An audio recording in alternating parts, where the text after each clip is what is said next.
Hello students, welcome to video on defining a class in C++ program. In this video, we are going to learn how to define a class, declaration of a class, data members and member functions in a class, private and public access specifiers, member function definition outside the class,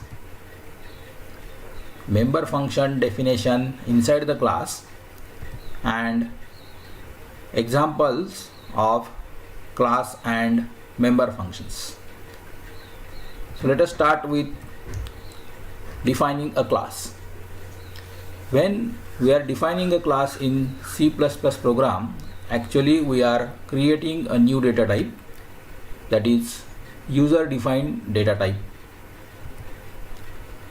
The class definition has two parts, one class declaration and second is member function definitions. In class declaration there are members. It describes which are the various members in the class, what data belongs to that class, and which are the various functions that will operate on that data. Thus it indicates the type of data and the scope of members. The scope indicates whether the data and functions are accessible within the class or outside the class. The second part, member function definitions, it has the function definitions in detail, the detailed code, C++ code of functions operating on class data members. So the functions are defined with C++ code to perform the specific task on the data members within the class. Let us see the general format of class declaration. So this is the general form of class declaration. It starts with a keyword class followed by the class name. Here class name can be any identifier. Beginning of class with opening brace. Then the private section begins with private keyword followed by a colon. In private section we can have variable declarations and function declarations. Then second section is the public section, which is indicated by a public keyword followed by a colon. In public section also we can have a variable declarations and function declarations. Then you have to end the class with closing brace followed by a semicolon. Let us understand the class with the help of diagram. Here this outer box represents the entire class. This class is divided into two sections rather. Upper section is private section, lower section is public section. The private section consists of data as well as functions, while public section also consists of data as well as functions. The private section functions can access the data of private section only, while the functions in public section can access the data of public section as well as the data of private section. So in this way the public section functions have the access to both data, that is private data as well as public data. Then outside the class there is an external world. So there is no access to the external world to the private section of a class. Means the private data and private functions are not accessible outside the class, while the public data and the public functions are accessible to the external world, that is outside the class. So there is access to external world for the public section data and the functions. Let us see the private, so class members in detail. First, the class member is data members, which are indicated by these blue arrows. Whatever the variable declarations we are doing in the class, all are known as data members, because these variables represent data of a class. The second member is member functions. This is indicated by these brown arrows. Whatever the function declarations, functions are declared within the class, these are known as member functions. Member functions are also known as methods. So thus, every class has two types of members, data members and member functions or methods. Apart from this, there are two sections in the class. Just we have learned in previous slide, that is the private section and public section. This private section is indicated by a private keyword and the public section is indicated by a public keyword. These private and public are known as access specifiers or visibility modes or visibility labels. So let us see these access specifiers or visibility modes in detail.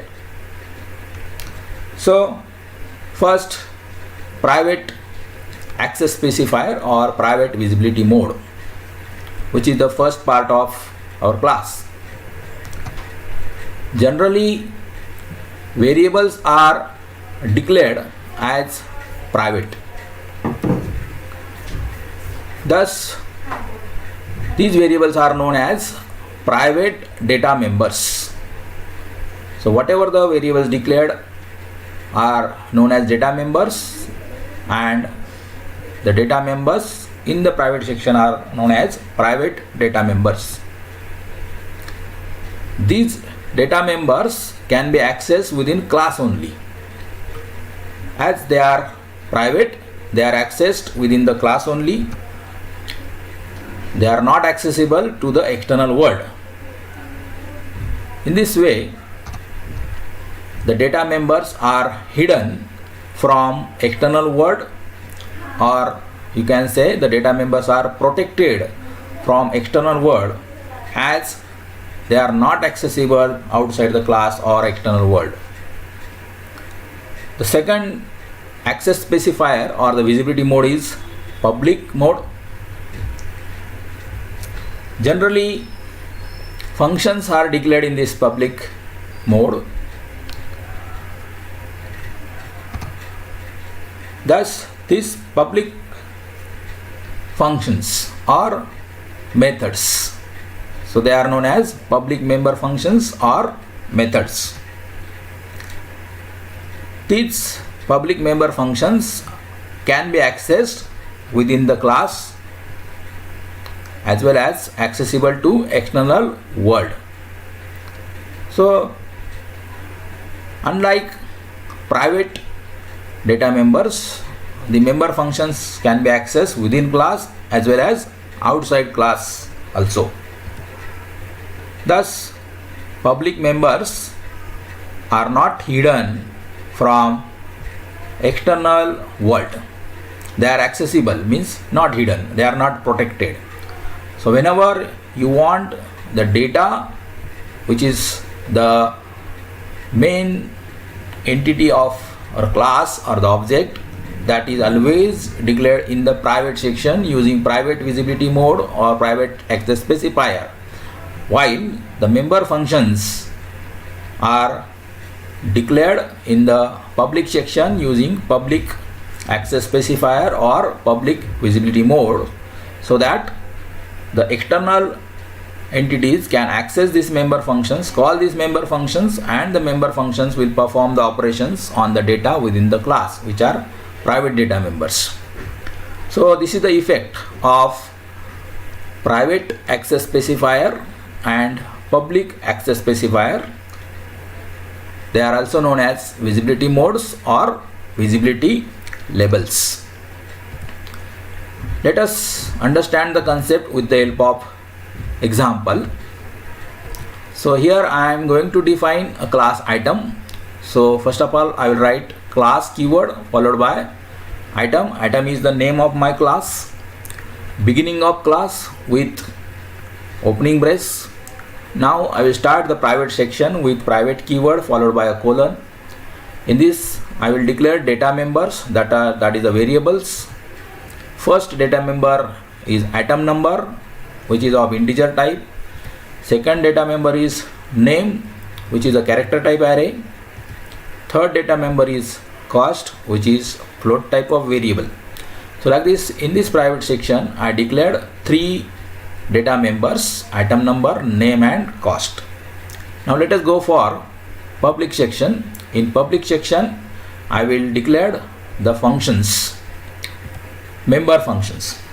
The first member function I am declaring get data, void get data. Void is a return type, get data is a function. There are no arguments, so here empty parentheses are there. Second member function is put data.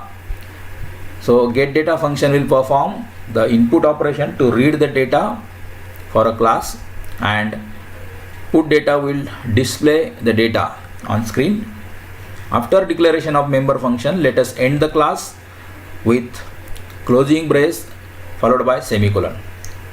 So this is how the class is defined, having data members and member functions. The data members in private section and member functions in public section. Second part of the class definition is member function definition.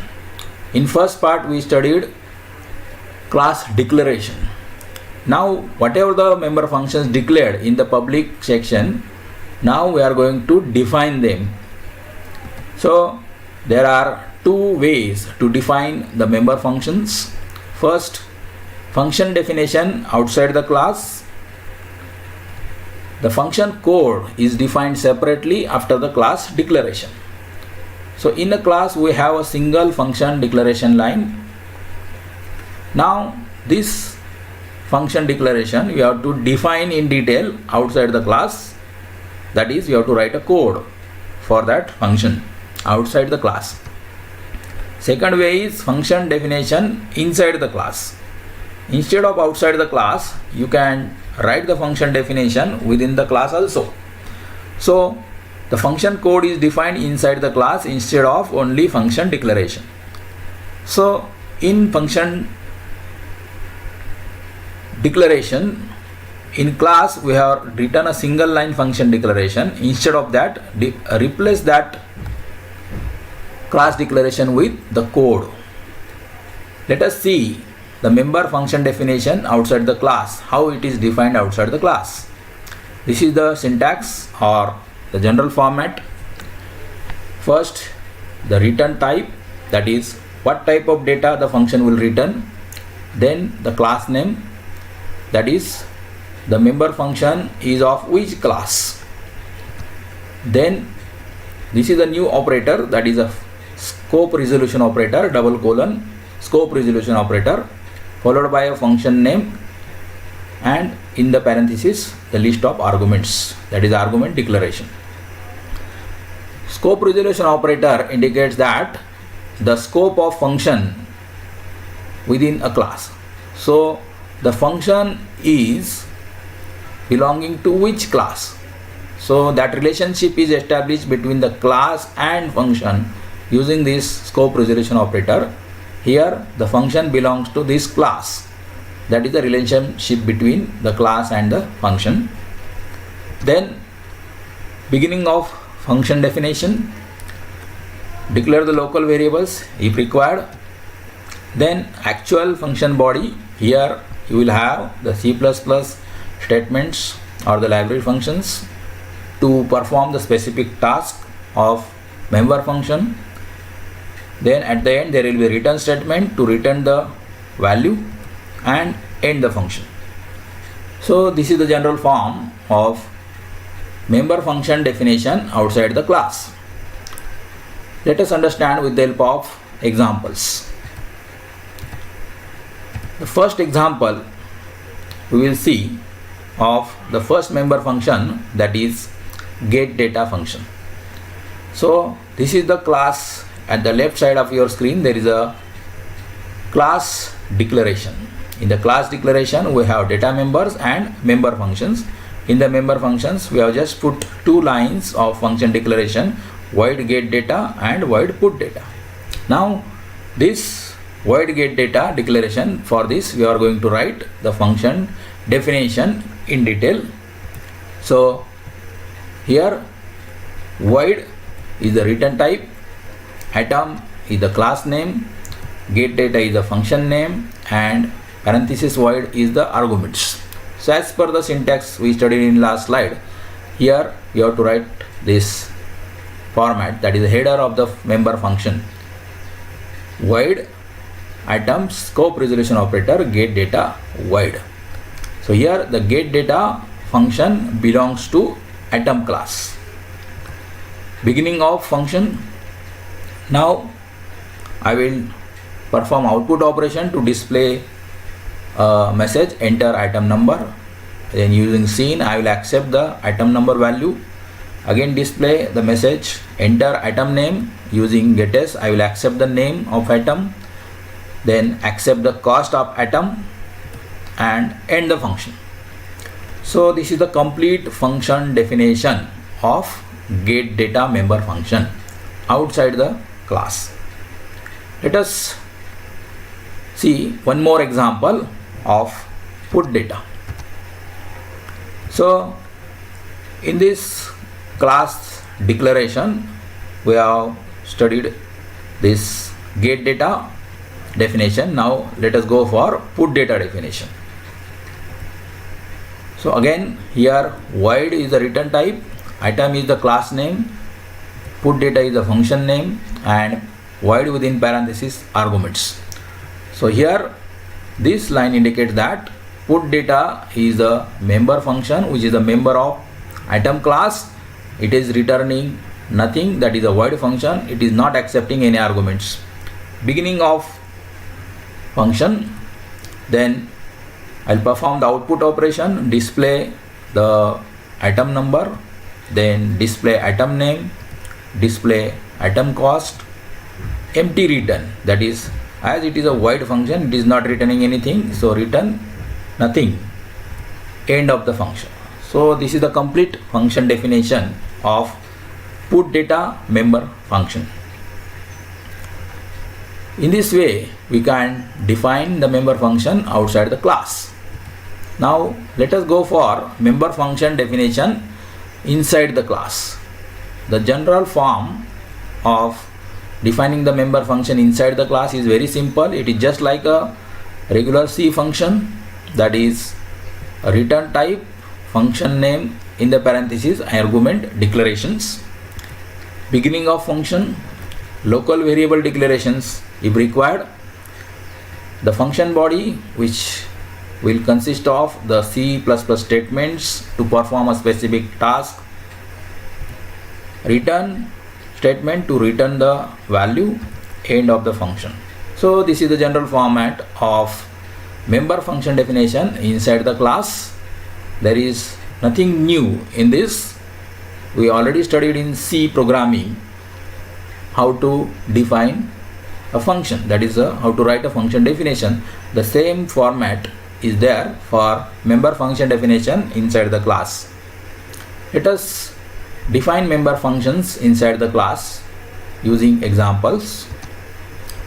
So here I start again with the class declaration, that is the class keyword followed by the name of the class is atom, beginning of the class, then private section.